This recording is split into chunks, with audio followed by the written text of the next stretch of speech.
woman nodded her approbation. "That is good. That is what I expect of a princess of Spain." "And Princess of Wales," her daughter added.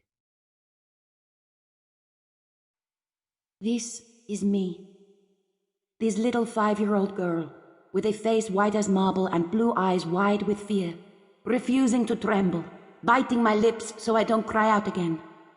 I am Catalina, Princess of Spain, daughter of the 2 greatest monarchs the world has ever known, Isabella of Castile and Ferdinand of Aragon.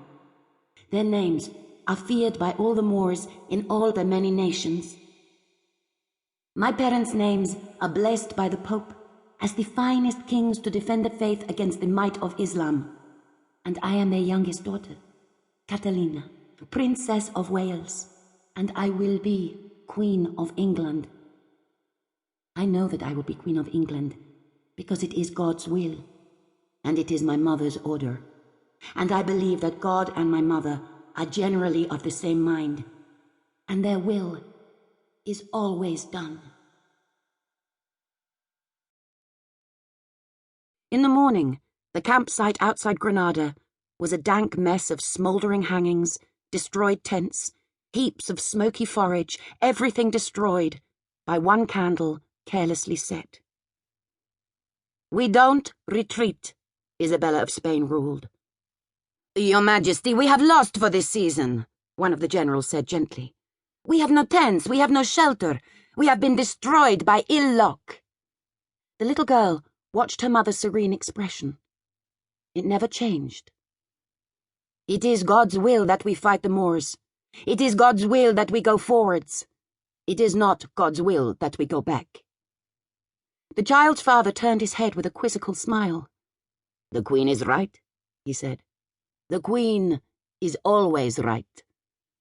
"But we have no tents, we have no camp." "We will build one," she decided. "Your Majesty, we have laid waste to the countryside for miles all around. There is no cloth, there is no canvas." "So?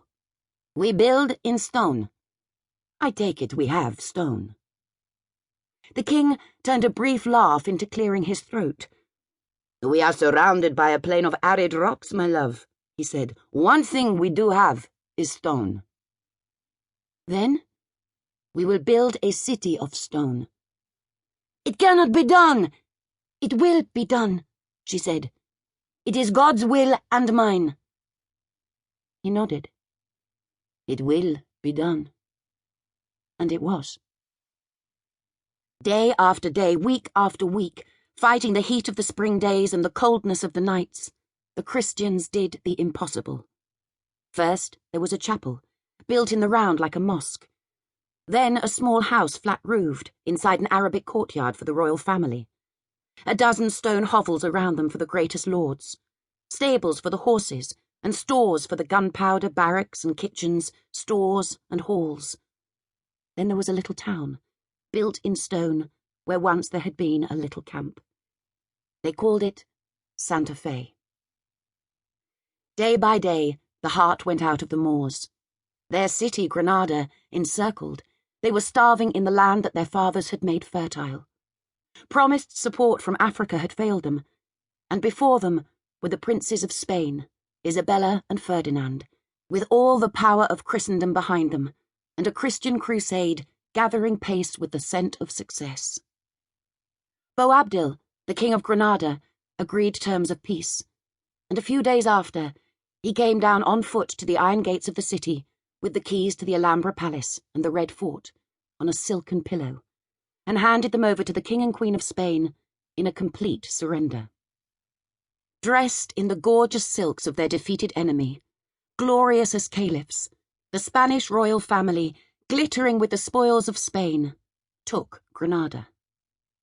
That afternoon, Catalina, the Princess of Wales, walked with her parents up the winding steep path, through the shade of tall trees, to the most beautiful palace in Europe, slept that night in the brilliantly tiled harem, and woke to the sound of rippling water in marble fountains, and thought herself a Moorish princess born to luxury and beauty, as well as a princess of England.